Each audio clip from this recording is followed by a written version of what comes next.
Welcome to Topper Talk, your number one Western Kentucky athletics podcast. I'm your host, Stephen Moffitt, and I'm joined by co-host Tyler Bailey.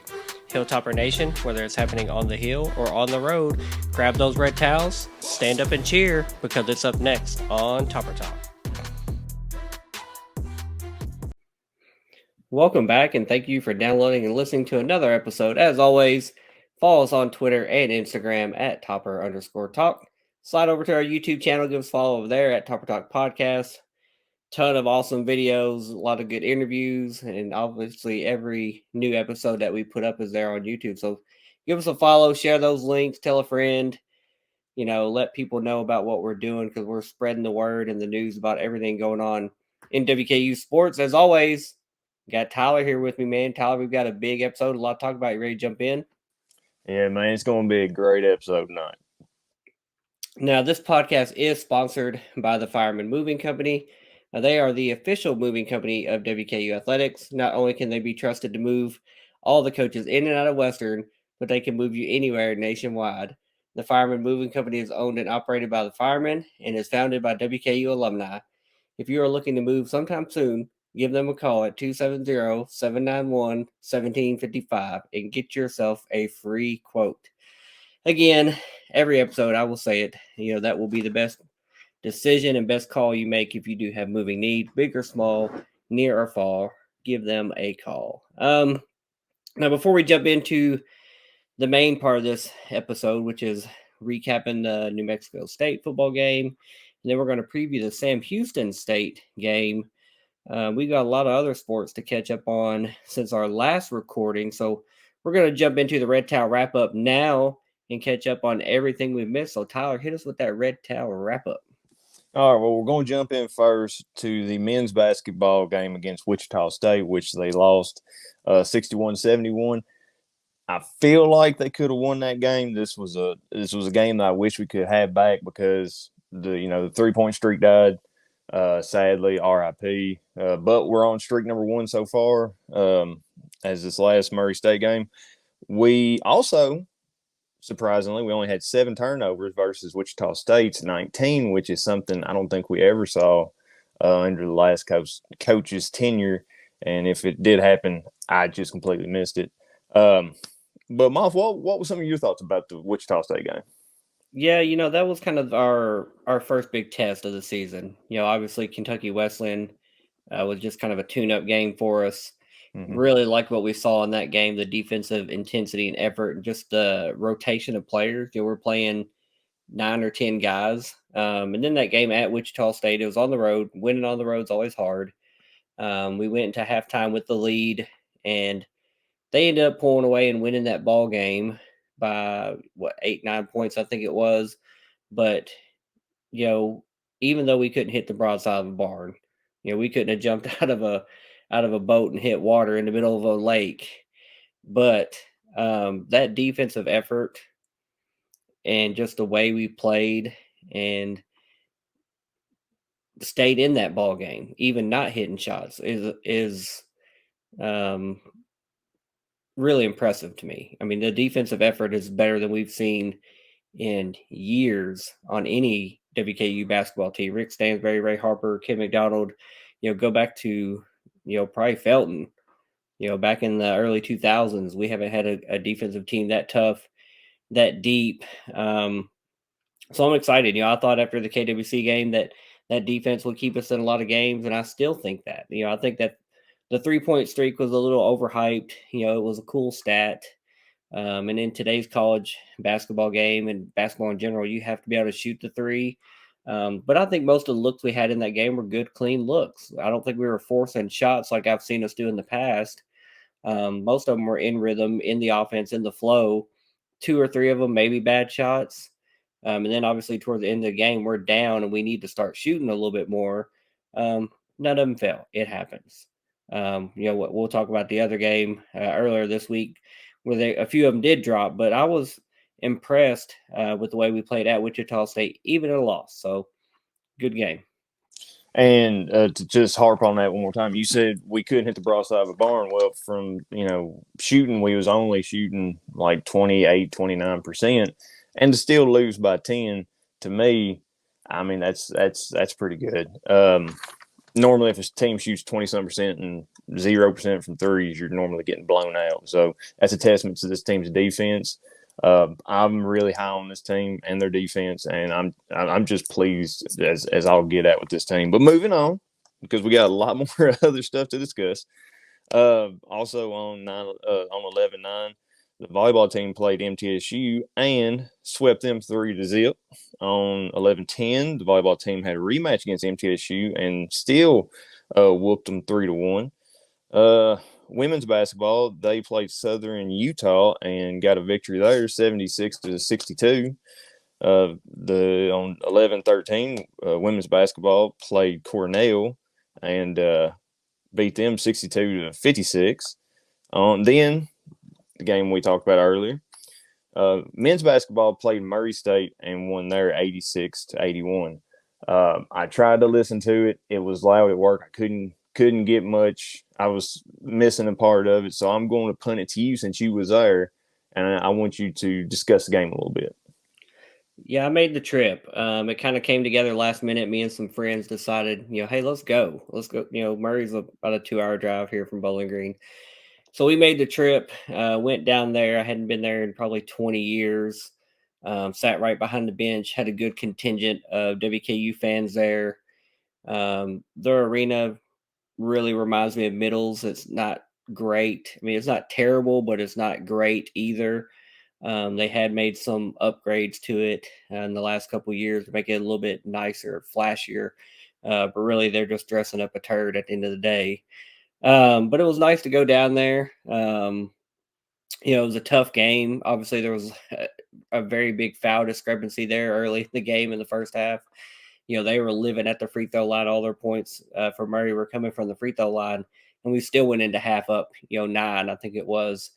The second half, that lead evaporated. They kind of sped us up a little bit, played tighter defense, and they took the lead for a little while. But then we had some 3-point shots start falling. Dante hit a couple, Christian hit one, and that kind of let us stretch it back out to where we had a pretty comfortable lead, and just we actually started getting fouled some and going to the free throw line, and we're able to put that game away. So, winning on the road is hard, especially with a new team, new coach, so many new faces on this team. But again, it comes down to the defensive effort and intensity that they played with is going to keep them in any ball game that we play this year. There's not, we've talked about the schedule. It's not a tough and hard, demanding schedule. We can play with anyone. If shots are falling at an average clip or rate, if we're shooting it within the offense, not forcing shots, taking good shots, moving the ball, getting into the paint when it's open, this team's going to win a lot of games. I think they're going to surprise some people, even with as many new faces as they have. Jalen Jackson, probably our starting point guard, should be cleared to play this Saturday. So I'm excited. This is a good basketball team, and that was a good win. Hey, I'm ready to see what Jalen Jackson can do and see. I know we talked a lot about him in a few episodes ago, and I'm excited to see him get back out on the court. Moving on, women's basketball, they played at Vanderbilt and they lost 74-77. So damn near got it. Now moving on to volleyball, and there is a litany of awards that we got to talk about. So get ready. The 2023 Conference USA Alyssa Kavanaugh Player of the Year goes to Paige Briggs of Western Kentucky University. Conference USA Freshman of the Year is Logan Grivengood. Conference USA Coach of the Year, Travis Hudson. This is his 6th time winning it. Conference USA All-Conference First Team, Paige Briggs, Kaylee Cox, and Kaylee Bauer. Conference USA Second Team is Kennedy Coyle. Conference USA All-Freshman Team is Logan Grivengood, Izzy Vanderweil, and Gabby Wee. Conference USA Volleyball Tournament starts Friday, November the 11th in Lynchburg, Virginia. WKU opens versus number 8 Jacksonville State. So we heard the awards. We know what this team done. They've only lost 4 games, and that was out of conference all season. let's talk their dominance. Moff, what do you see about this volleyball team's dominance? I mean, we just reload every year. I mean, we lose talent and all conference players and conference players of the year. Every year, we're losing that talent and we just reload. I mean, you look at the all freshman team, we've got 3 players on it. We just signed an ABCA high school All American volleyball player that'll be coming here next year. So, the winning is paying off in the level of recruits that we're getting. And Hudson is just reloading every year. We haven't lost a conference game, a conference regular season game since 2018. Over 5 years now. So I think it's like 84. It's around 80 consecutive games, which is the longest active streak in the NCAA. Paige Briggs had an amazing season. She kind of was behind Lauren Matthews the last couple of years that got all the attention. This year was her time to shine, and she earned that Player of the Year. She was tough and that steady hand all year. Coach Hudson, I mean, I've been saying it for years. He's my pinned tweet on my personal account. That man's the best coach on our campus right now. The volleyball team is the best program on our campus right now, bar none. Have been for years. And I think we need to start building that statue now. Let's let's give him his flowers while he's still here. That team, that program needs more support. There's pretty good attendance at volleyball games, a lot better than it's been over the last, 5 to 10 years. But they deserve more. They deserve better with everything that they do. Consistently ranked in top 25, win all their games, all these preseason and postseason awards, and even player of the week awards, etc. that come with that. Now they're going to go down to Lynchburg starting tomorrow. Today as this gets posted, they're going to run through the conference tournament, have a high seed in the NCAA tournament, and probably go win another game, man. Just the volleyball team is dominant, and we are a volleyball school. Let's just embrace that. I love to see it. Yeah, you're right. Because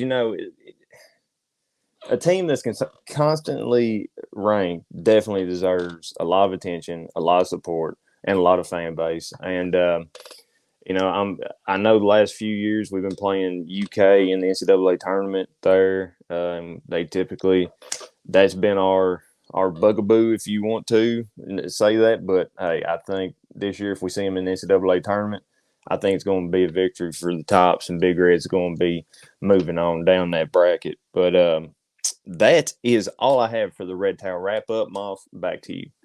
Yeah, man, a ton of good stuff. Especially now that basketball, football are crossing over each other.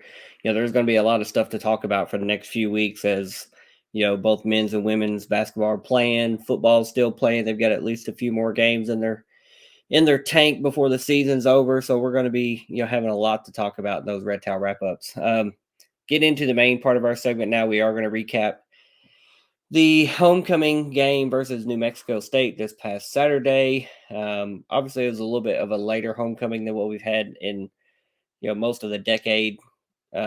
Recently, it's usually been closer to Halloween, sometime in October. But with all the midweek games we had this year, pushed back into November. But it still was a beautiful football weather day. But ultimately, WKU dropped that game. We lost to New Mexico State, 38-29. In doing so, we fell to 5-5 on the season.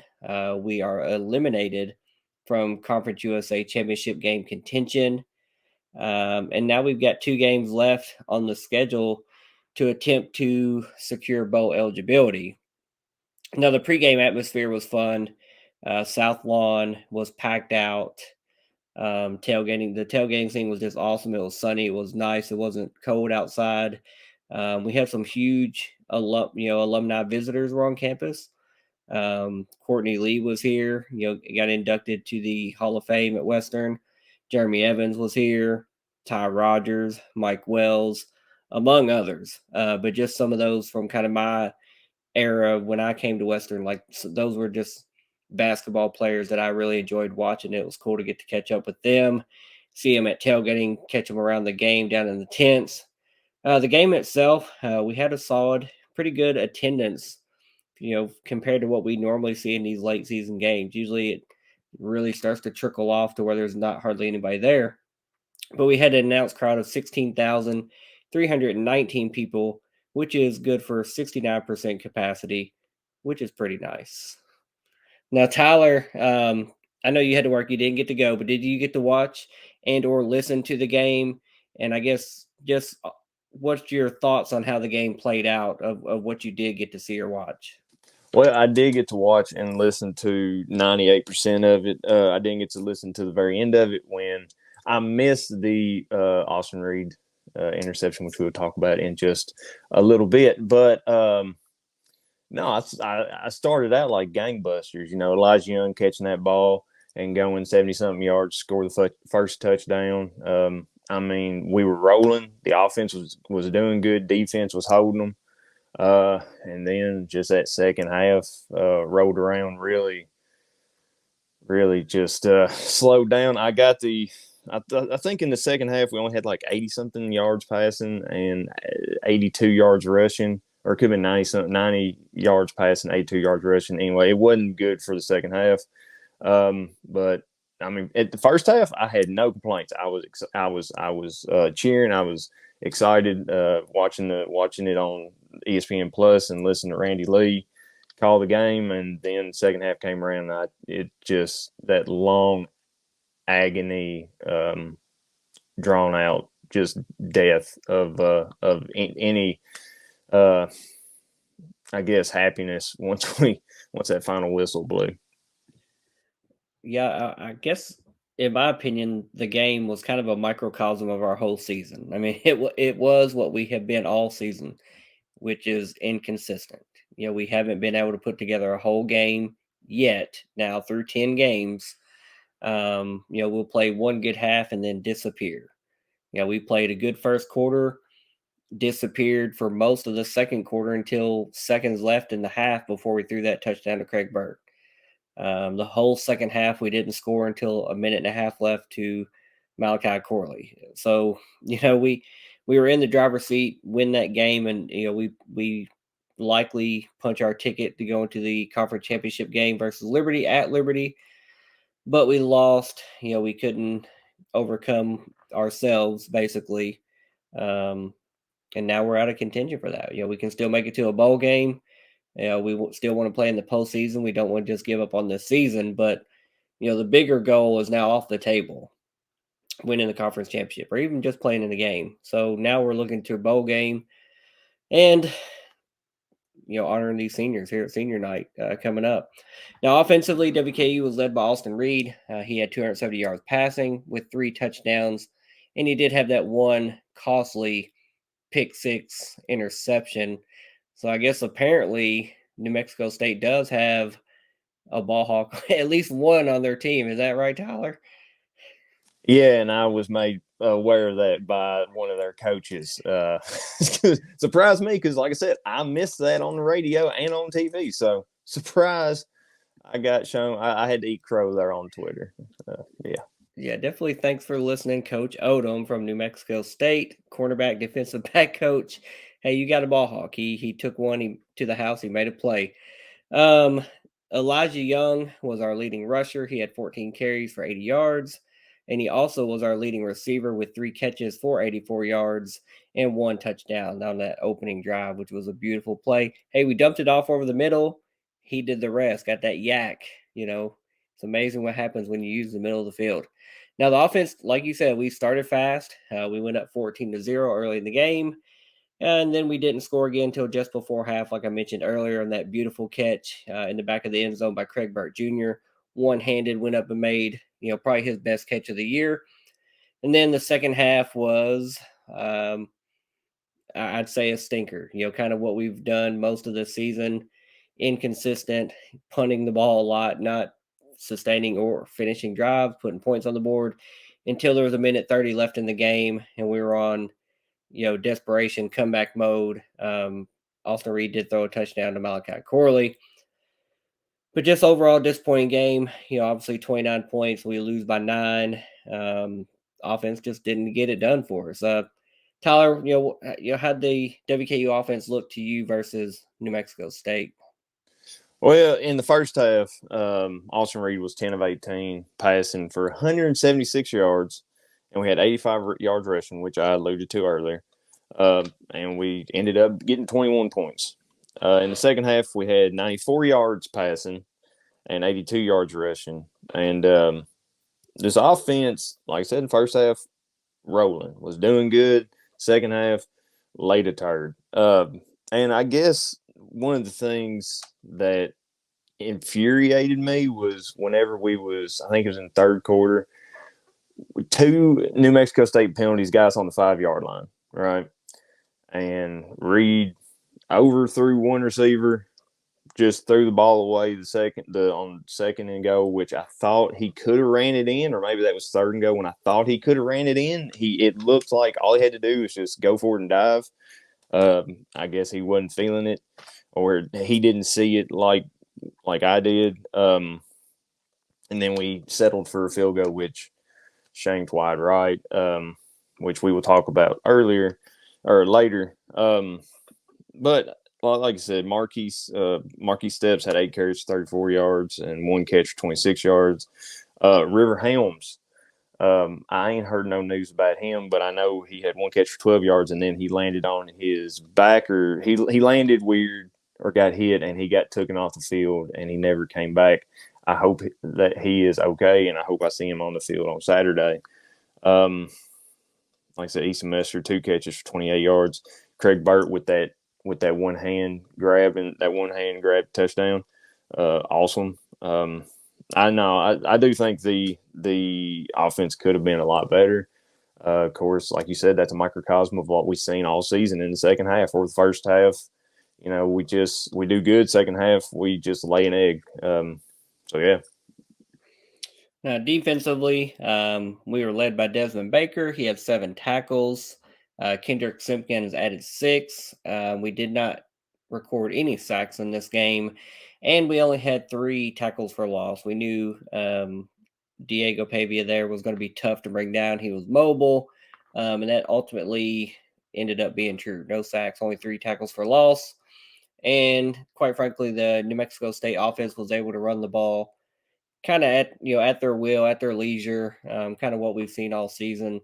The run defense, really had a hard time trying to get off the field. Tyler, how'd the defense overall look against New Mexico State? Well, we did hold them to 377 total yards, 141 on passing, 236 on rushing. Their quarterback, he only had 9 rushes for 44 yards, so we held him below the average since he was their leading rusher as well. Nante Davis, friend of the show, he had 4 total tackles, 1 solo. No interceptions this game for the Tops. We were known as the takeaway Tops.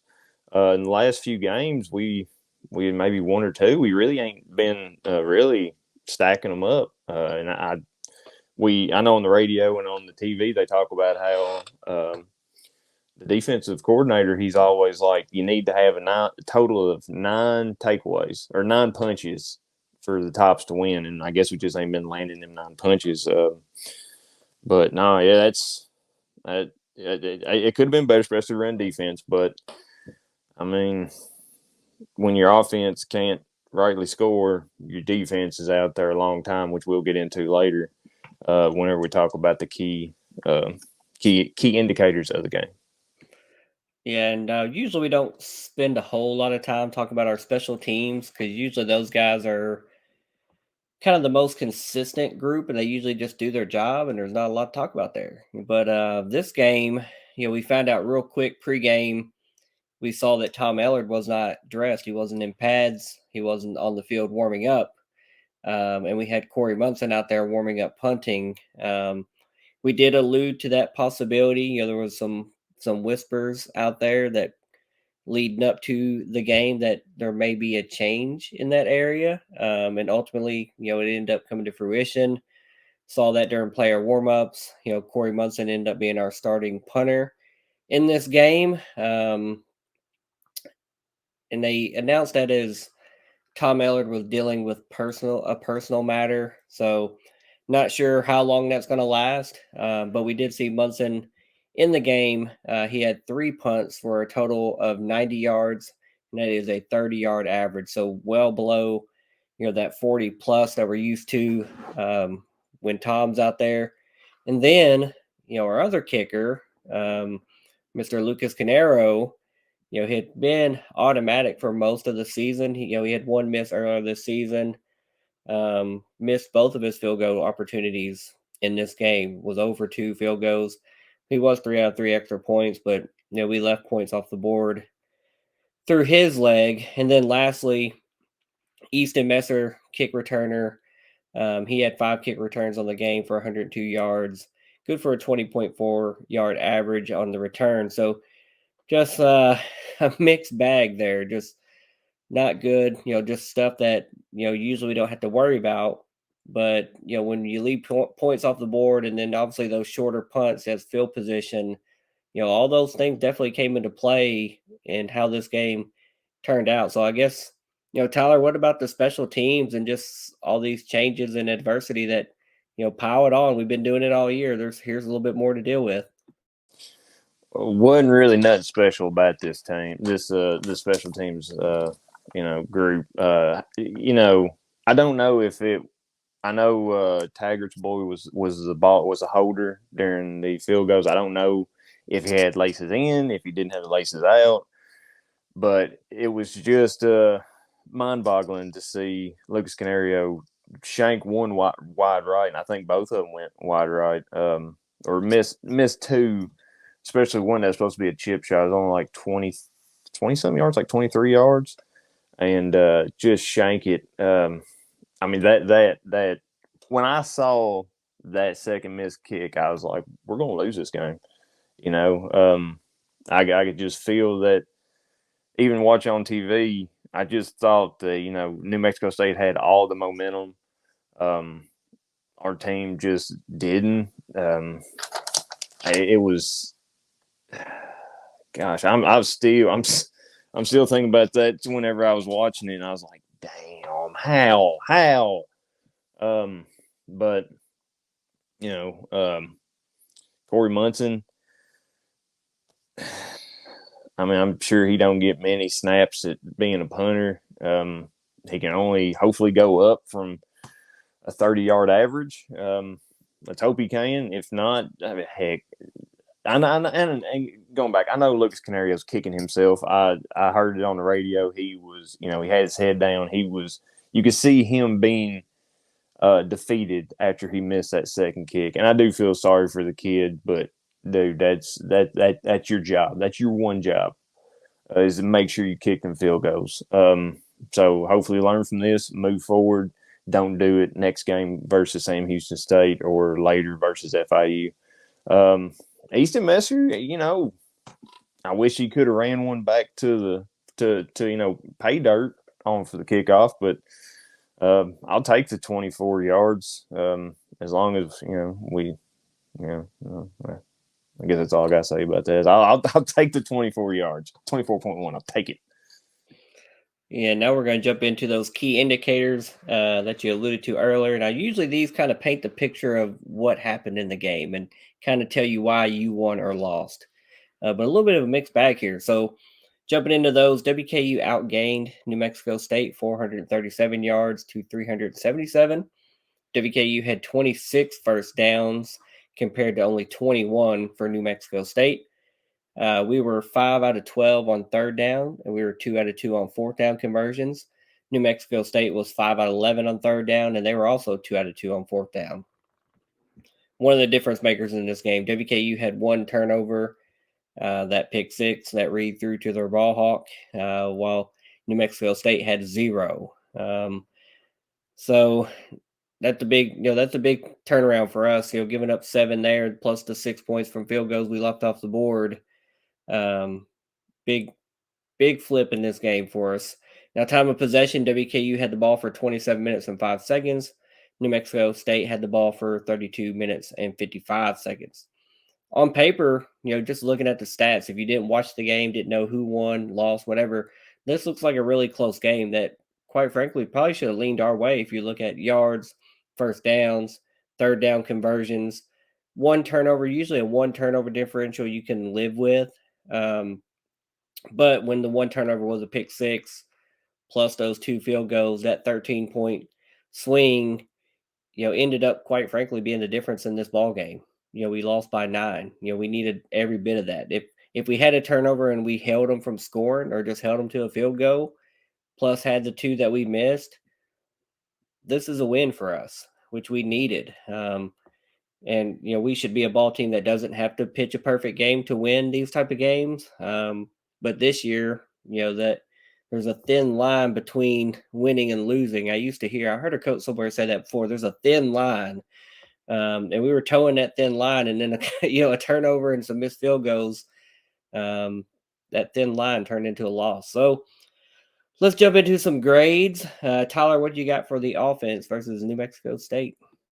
Hang on real quick. Let me get to it. All right, so offense started off hotter than a $2 pistol and ended up cold as ice. And there was times in this game where it just didn't make sense what was going on. Going back to when we had the ball first and goal at the 5-yard line, like you have to be able to punch that in. You have to. I mean, that is they're giving you the 7 points. I gave them a C- or a D. I mean, that second half just absolutely destroyed it for me. Yeah, I'm giving them a C as well. I mean, a lot of yards, decent amount of first downs, but ultimately 29 points wasn't enough. That's what you're judged on. The yards are great, pile up a lot of yards, but if you're not scoring points to go along with that to win the ball game, a C is fair enough to me. What about the defense versus New Mexico State? All right, so we came in we was worried about their QB, only held 44 rushing yards, like I said earlier, 142 passing, and they only really gave up 31 points if you're not including the pick six because that wasn't on defense. I'll give them a C as well. I believe if a team scores 31 based on defense, the offense should be able to beat them. Like I said earlier, we shouldn't have to worry about pitching a perfect game to win. That's not who we should be. So yeah, I'm giving the defense a C. Yeah, I'm right there with you. I'm gonna give them a C as well. Like you said, they gave up 30, 32 points, 31, whatever points. So, 30 points is kind of that magic number. You have to be scoring 30 points a game to be putting yourself in position to win in this conference. We only scored 29. We gave up 38. We lost the ball game. It equal parts offense and defense responsibility there. So I'm giving them a C. Yeah. What about the special teams grade? Usually this is a easy A, but I think it's not going to be an A today. What you got for them? No, this definitely is not going to be an A. I think this will be the lowest scores they have gotten by far all season. Munson 3 for 3, 3 punch for 90. Canario, no. It was just hard to watch. I feel like I'm gonna give him an F. I mean, come on, guys. That's what you do. Yeah, I'm right there with you. Like you said, it was not special teams. It was teams. It was not very special. 0 for 2 on field goals, 30-yard average on punts. Really hurt. Not good enough to win the ball game and put us in some poor situations. So I'm going to give him an F as well. What about coaching versus New Mexico State?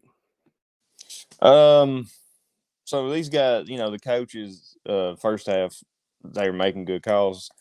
Second half they called some plays or set up some. They didn't make the adjustments, and some of them just left me scratching my head like why.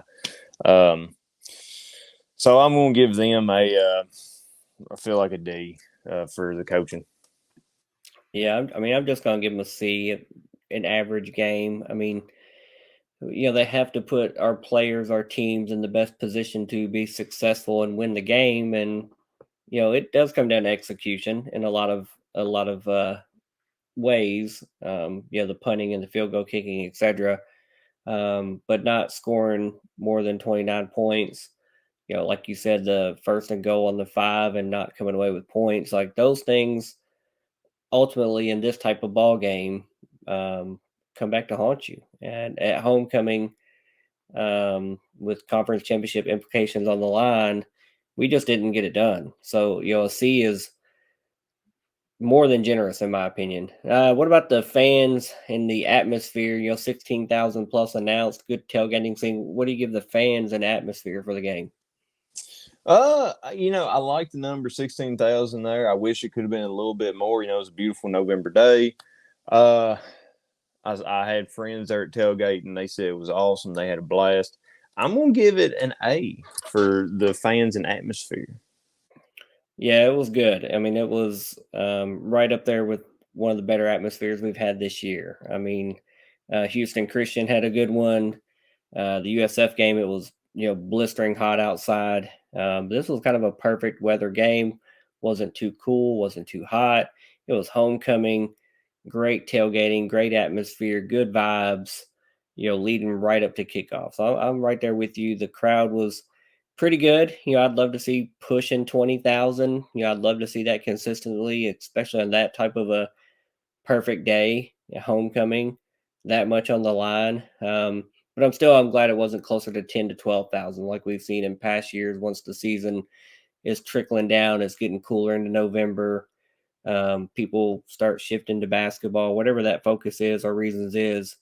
I was glad to see a good crowd and good environment. So I'm giving them an A as well. That's it for our New Mexico State recap. On the other side of this break, we are going to talk about our upcoming game, Senior Day versus Sam Houston State. Stay with us. All right, and I've got Hunter Lee joining me again as always. We've got a big game coming up this Saturday, November 18th, 2:30 p.m. kickoff versus Sam Houston State. It's senior night. There's a lot on the line. We got some guys we want to send off with a victory, but bowl eligibility is on the line. What's the weather looking like, Hunter, for kickoff, 2:30 p.m.? What's the game going to look like? Cold. Cold is the word for Saturday. 11 a.m. when tailgate kind of starts kicking off, it'll be 48 degrees. And by game time at 2:30, it'll be 49. And then around the end of the game, it's going to end up being 44 degrees. So wear your jacket. It is going to be a cold one, but it is going to be nowhere near as like one of the last games of the season last year where it was actually snowing and sleeting. So that's a positive. We don't have hardly any rain in the forecast. Yeah, it's just a shame. We've got a nice week all through the week here. We're seeing 70 degrees, and then I had seen that a front was coming through, and I hope maybe it would push back 12 hours or a day. But yeah, the cold is coming. It's going to be cold, like you said. Bring your jackets. Be prepared to bundle up, especially once the sun goes down. It's going to get cold just like it did last week. It was pretty cool, even against New Mexico State. Hunter, as always, appreciate the game day forecast. Now, I want to get your thoughts on the game. There's a lot riding on this game. We need to get to 6 wins to guarantee bowl eligibility. This season's been a roller coaster. Feels like more downs than ups. This is the last home game of the season. How do you see it going versus Sam Houston State? What do we need to do to get this victory? I pray and hope we win. That's the big thing. Is I'm riding on hopes and dreams and prayers at this point, but I think we can definitely win. I mean, ESPN has us on that matchup predictor on 81%, and it's kind of crazy how it's wants to happen. It's like, ooh. But I think if we can play like we played against UTEP and we played against like University of South Florida earlier in the year, it'll be a big difference in how we've kind of played where we can't handle ourselves in the third and fourth quarter. Yeah, absolutely. We need to put a full game together and send the seniors off with the victory. That needs to happen. Hunter, as always, I appreciate you joining us, giving us our game day forecast, and then, talking about how this game needs to end up to get that victory. We appreciate you as always, and go Tops. Go Tops. Thank you so much. All right, now the ESPN Power Index really likes WKU to win this game and hopefully become bowl eligible. They're giving us an 81.6% chance of winning. WKU enters the game at 5-5, while Sam Houston sits at 2-8 on the season, with those 2 wins coming in the last 2 weeks versus Kennesaw State and Louisiana Tech. Now, this is only the second ever meeting between the schools, with Sam Houston winning the first matchup back in 2004 in the 1AA playoffs. Tyler, senior night, last one at home for the season. Bowl eligibility on the line. How does this game look to you versus Sam Houston State?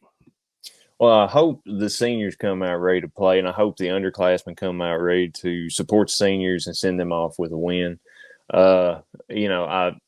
I shouldn't say it, but I'm probably going to. Sam Houston State, they started out 0-8.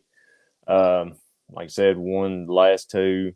So hopefully we're not catching them on their upward trend. Hopefully we can stomp that down. I'm not expecting much from Sam Houston State. I feel like our offense should be able to move the ball at will. I feel like our defense should be able to hold their offense to basically their numbers not very good. We'll talk, and we will go into that in just a few minutes. But who knows? I mean, this thing could turn into a slobber knocker. We are 0-3 versus newcomers to the Conference USA. This should be an easy victory, but I mean, you just got to throw your hands up and say, who knows which team's going to show up at the first half or second half for Western Kentucky. Yeah, now offensively, Sam Houston is led by quarterback Keegan Shoemaker. He is a 6'3", 210-pound senior.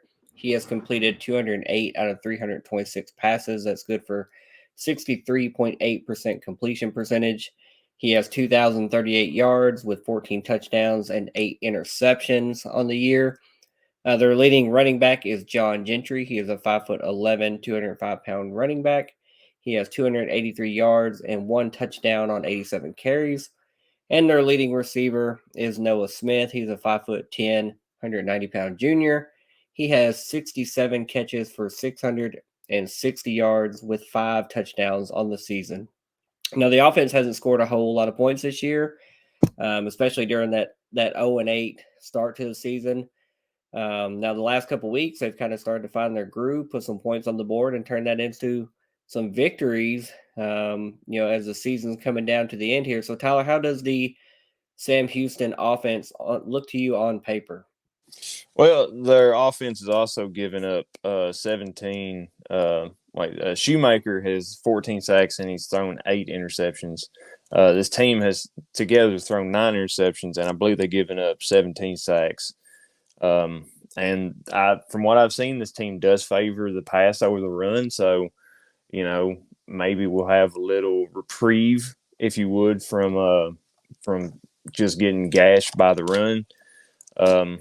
So I mean, this offense, it don't look it looks very tameable. It don't look like no numbers are really jumping out to shock you or surprise you.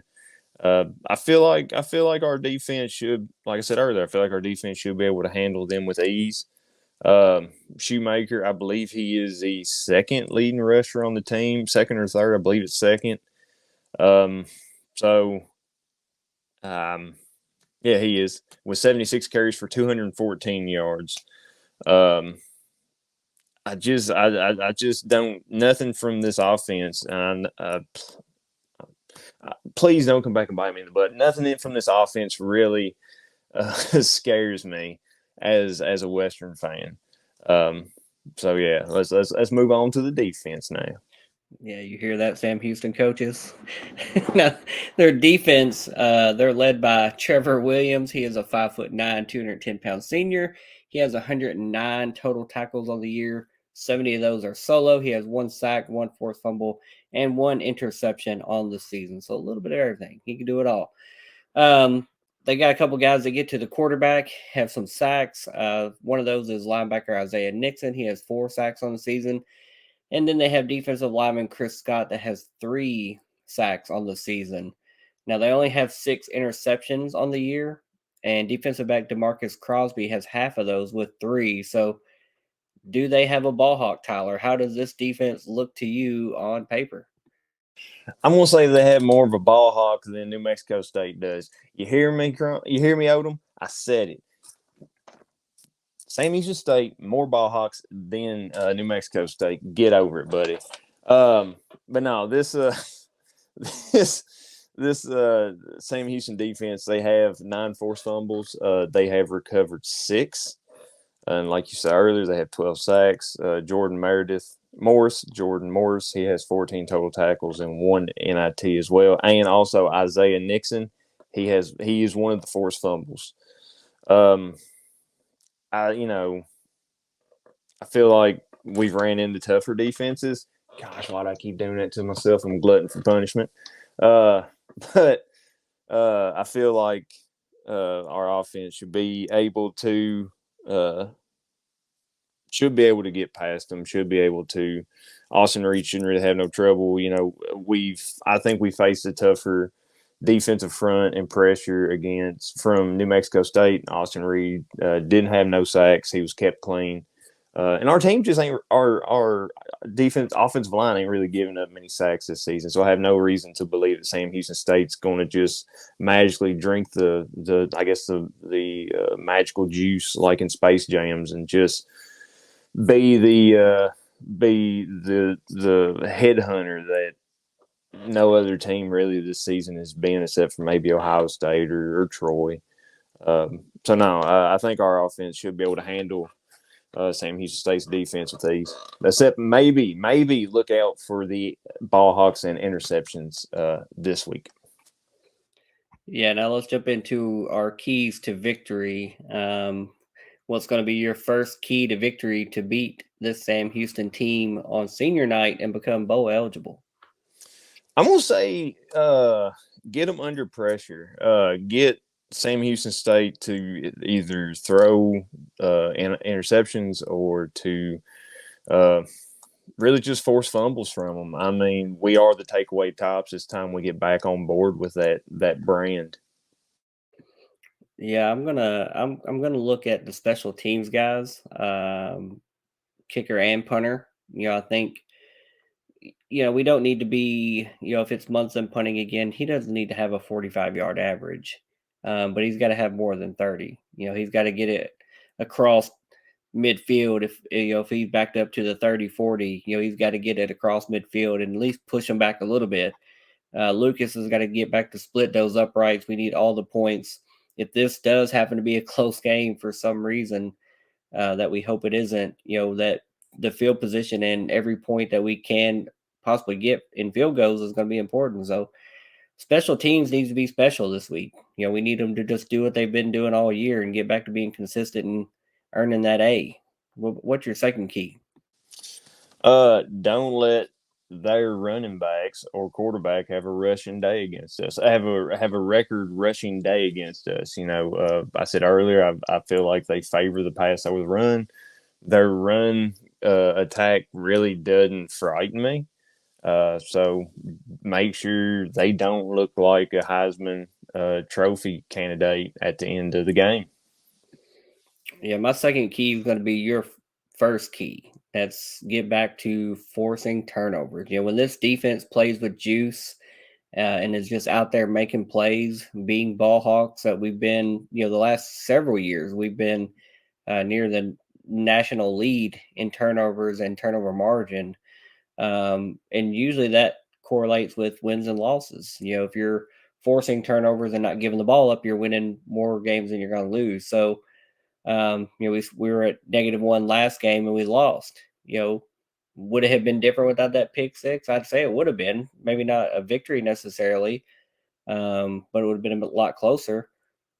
So I think we definitely have to apply pressure, create some turnovers, and just get back to being that tough defense that plays with that swagger and just out there, give me that. That's our ball. Give it back to Austin Reed. What's your third key to victory? Just go out and have fun. I feel like in a few of the games this season, Austin Reed has been like maybe forcing passes, or I know I've seen him upset on the field or on the sidelines during the game, and that's understandable. You expect your the passes that go your way or the wide receivers or tight ends to come down with the ball. But man, go back to the bowl game last season. I mean, they were just out there balling, just looking like the time of their lives. Maybe get back to that, Exactly. Sometimes you just got to count up the points that you scored. But no, I feel like be a little looser and just go out there and have fun. And I mean, our team's good enough. We have the quarterback, wide receiver, running backs. We have the defensive talent to stop teams. I mean, shoot, just go out there and have fun with it. Yeah, I think my third key to victory is just going to be, play for your brothers, play for each other, play for, the seniors that we're going to talk about here, before we outro. We're going to talk about the guys that are playing their last ever game in Houchin Smith Stadium. I'm sure it's more than just these seniors, with transfer portal, et cetera, yada, yada. But the guys that are exhausting their eligibility and playing their last game, do it for them. Send them off the right way with the victory on senior night. This is not a team that we should have to worry about beating. We don't just have to get off the bus to beat them, but we need to play Hilltopper football. Like you said, have fun, pass the ball around the yard, hand it off to Elijah Young. That boy has been a breath of fresh air the second half of the season, and just go win this ball game. Let's get that bowl eligibility, find out where we're playing in a couple weeks, hopefully somewhere warm, and just get ready for postseason play. We need to win this ball game. Now, who's going to be your NVT, your most valuable topper against Sam Houston State? You already mentioned him. I've been riding with him for the past few weeks. I was doing Marquis Step. I was keeping it with the running backs, went to Elijah Young. I'm staying with him this week. Elijah Young, MVP. Yeah, that boy, he's nice. I mean, I think he's had 2 or 3 performance of the games here the last month. Led the team in rushing and receiving yards this last week versus Mexico State. So he's turned into that do-it-all player. And I like him a lot. I'm not going to pick him just to mix it up from your pick. I'm going to go with Austin Reed. Not probably hasn't been the senior season he would have hoped to have. Just has dealt with adversity both in his wide receiver room, in his own personal health. He's wearing a big bulky knee brace on his knee. It's hard to miss that.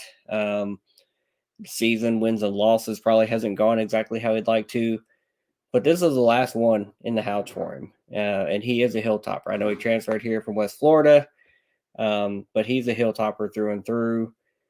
I know he loves being here. We love that he has come here, had a record-breaking year last year, led the NCAA in passing yards. And no matter how this season turns out, he's going to be remembered as one of the great quarterbacks for this program. So I'm going to give it to Austin Reed, his final game, his swan song, at the Houch. I remember he came in with a bang. I think he's going to go out with a bang. So I'm going with Austin Reed. Tyler, what's your score prediction versus Sam Houston State? Let me get down here to it.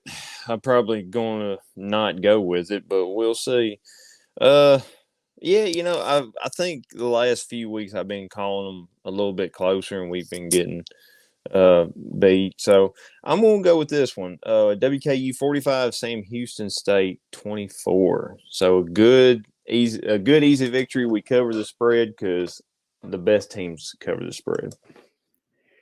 Yeah, so good teams win, great teams cover the spread, right? So I'm not going that high. I think my preseason score prediction was 41-21, but I don't think those tops live here right now. I think we're more in the, I can see us winning 31-21. I was going to say 28-21, but I'm going to go with 31-21, so a 10-point victory. Not getting the spread, but still breaking that magical 30-point barrier that we haven't been hitting every game this season. So I do think we get the win. Should be a good, fun game. Know the weather is going to cool off a little bit this weekend going into senior weekend. I'm ready for a fun game. And I know, we mentioned the seniors earlier, and I do want to I don't want to talk about each one, but I do want to name each one. As WKU recruiting, the Twitter profile has put out a graphic thanking them just for all their time at WKU and choose to come to school here.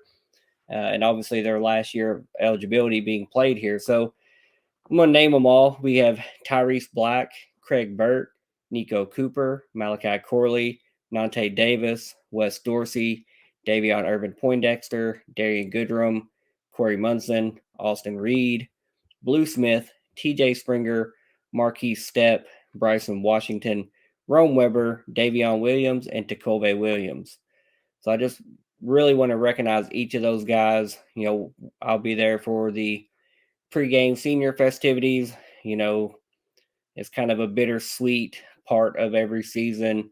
You love kind of being there and getting to see and watch that, and the players with their families and loved ones that are there with them. It's just bittersweet to have that moment on the field.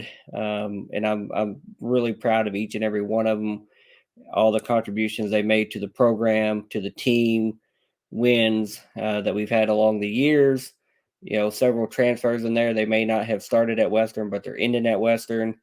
And I've always said I will always appreciate and support any student athlete that willingly comes to Western and put that WKU on their chest, represents our university. I really appreciate them just coming to Western and being Hilltoppers, and they will be Hilltoppers forever. So I'm ready to send them out the right way with a big victory, getting bowl eligible, and then we go down to Miami and we're gonna whip their butt just like we did, to end the season against FAU last year. So we're ready for this season, ready for the last home game. And I'm just ready, man. I know basketball season is now upon us. We still got a few more football games. Let's enjoy them and soak them in, and enjoy getting to watch all these guys that we just listed playing here at the Houch for the last time. So Tyler, hit us with your final words and take us the heck out of here. So you mentioned, well, yeah, I would like also to thank the seniors who come out and sacrifice their bodies for Western football. It does suck seeing senior day, especially some of the names that you named. Austin Reed, of course, Malachi Corley, Tyrese Black, Nico Cooper, Nante Davis. Blue Smith. Some of them only been here for this season. Some of them been here for more. Bryson Washington. And it's good to see them get celebrated, but also, you're right, it is bittersweet to see them move on. And, next season won't be out there doing what they do. But life moves on. You got to roll with the punches. Speaking of punches, this Saturday I saw somewhere that WKU is offering a special ticket deal. If you buy a ticket to the football game, you get that ticket also goes into the Western Kentucky versus Kentucky State basketball game, right? So that is a heck of a deal. A great day to be a sports fan up there on the hill. Go up, support the football team, get out and go into the warm Diddle Arena, warm up a little bit and cheer on the Tops as they beat Kentucky State. So yeah, I mean that's all I got for my final words. Moff, who has it better than us? Nobody, buddy. You always know it. Dang right. Go Tops. Go Tops, guys. Later. See you.